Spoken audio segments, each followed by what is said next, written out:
Good morning, everybody. Matt Timmins with Timberwolf.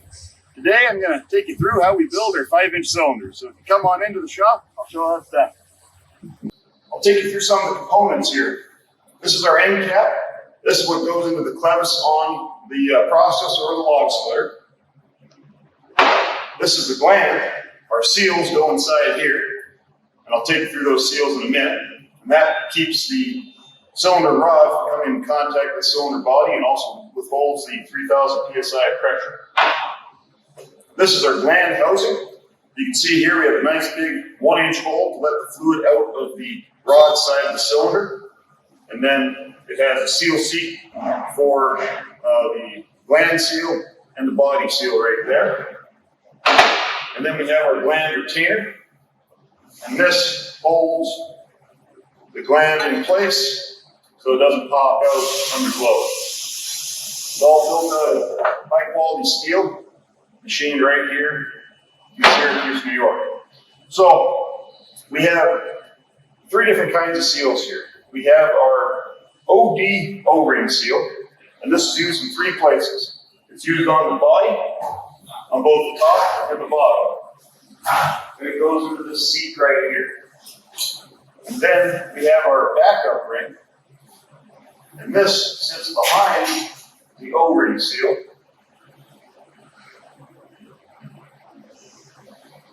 And that prevents the O-ring from extruding under pressure. There's one on each side of the body. One other place that seal is used is on the gland. It goes into that groove right there. So that's 3 of the same seals in 3 locations.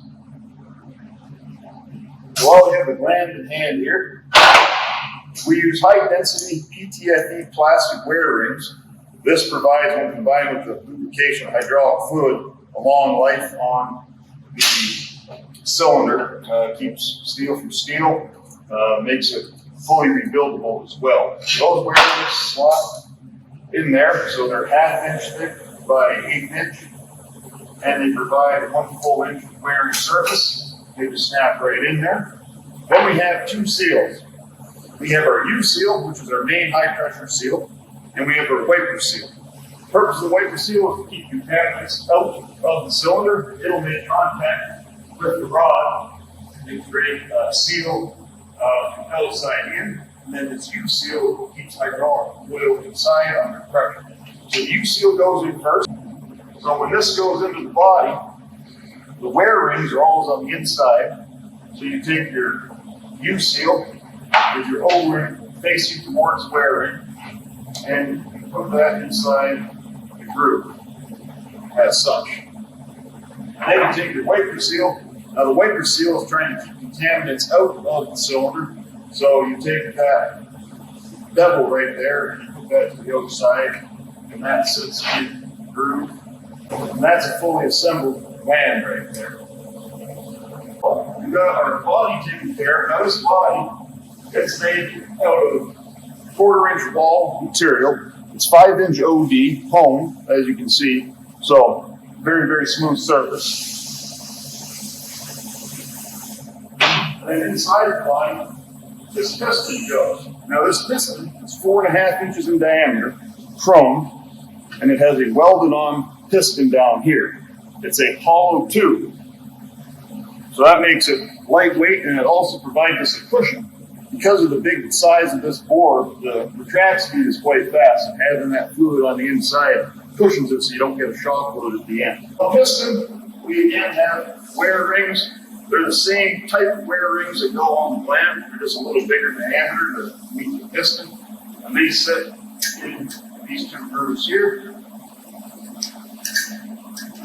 And that prevents steel-on-steel contact by the low friction. T-seal goes in the center, and that's this guy right here. And that keeps 3,000 psi on both sides when you're going out and when you're coming back. And it's supported by 2 backup rings. So the T-seal slips over the end of the piston.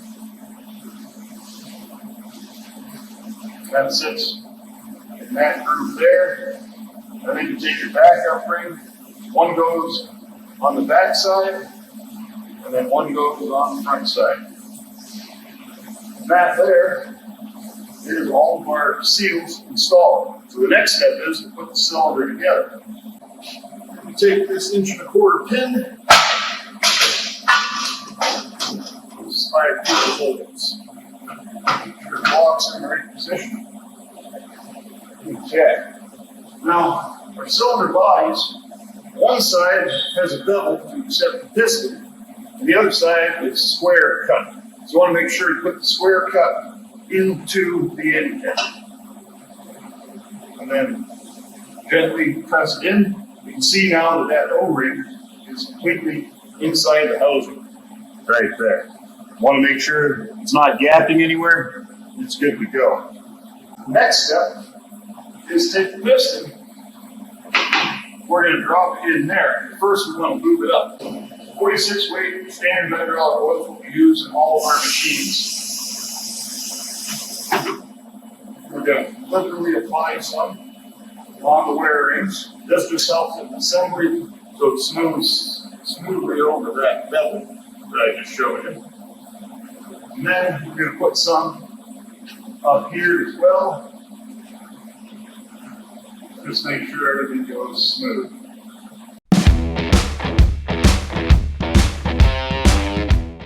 We're going to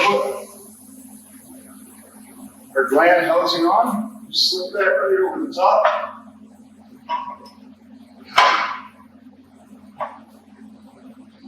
Get it all in that O-ring. Make sure we didn't screw it anywhere. Looking good. Now, we're going to take our gland. We're going to slide this right over the top of the piston. But again, we got to lube up, seal.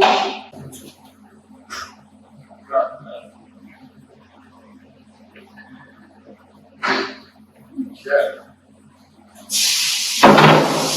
Now, the seal holds 3,000 psi of pressure. So we need a little encouragement to get pressed. So we take this device here.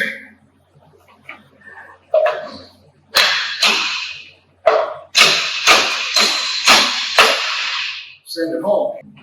And then the retainer, it simply slides over the top.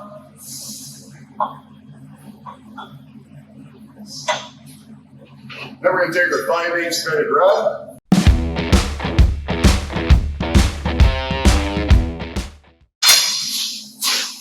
And then this gold threading hardware here, including the threaded rod, we'll take our 5/8 nuts and not take down far enough to get started. Take our rubber mallet, we'll tap. There we go. While it's still vertical, we're going to seat our seal. Make sure that we don't, slip that O-ring in half. I'm going to take the O-ring back here. Now, this is pretty delicate here. You don't want to go too much on one side versus the other. So we're just going to easily bring it down. Just make contact up there. It's not going to come across 180 degrees. Get my other one.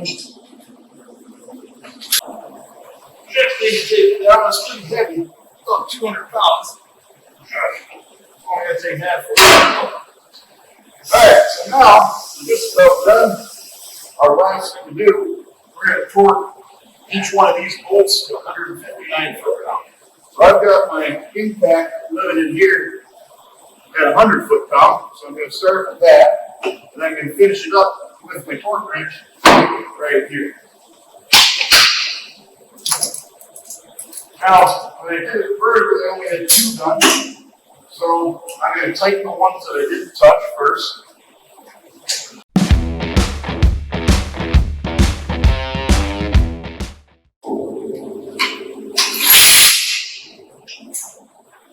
Now we're going to put some tension on it.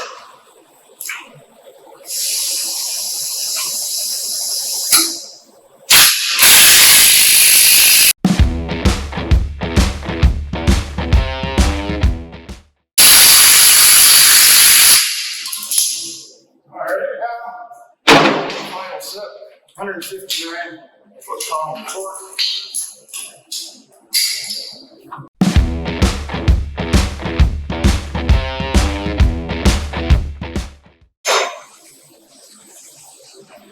Then that is the final step before it heads over quality control. At quality control, we're going to fill up with hydraulic fluid. We're going to run it in and out 10 times.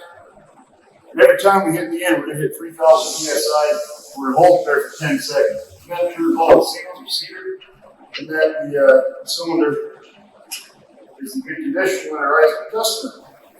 So that's our 5-inch cylinder. We're going to be doing a series of these videos on more details on how these are made and a lot of our other products are done. We'll show you the machining processes, the welding process, and even down the design process.